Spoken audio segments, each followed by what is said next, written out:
தூதுவளை சட்னி அரைக்கிறதுக்கு என்னென்ன வேணும் எடுத்துக்கலாம். சரிங்களா? தூதுவளையை நல்லா க்ளீன் பண்ணி வச்சுருக்கேன். சின்ன வெங்காயம், பூண்டு, தேங்காய், கல்லுப்பு, வரமிளகா, புளி, அவ்வளோதான். அடுப்பை வச்சுக்கலாம். எண்ணெய் ஊற்றிக்கலாம். நல்லெண்ணெய், சிக்கன், கடலைப்பருப்பு போட்டுக்கலாம். உளுந்தம்பருப்பு,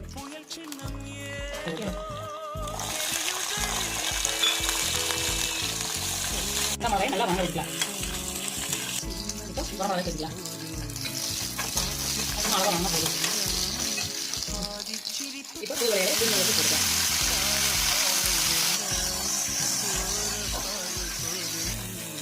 தேவையான அளவு போட்டுக்கலாம். போட புளி சேர்த்துக்கலாம். புளி நல்லா கலரி வைக்கலாம். இப்போ தேங்காய் சேர்த்துக்கலாம். நல்லா வணக்கி வைக்கலாம். தேங்காய் சேர்த்துக்கலாம். ரொம்ப நேரம் வணக்க வேண்டியதில்லை.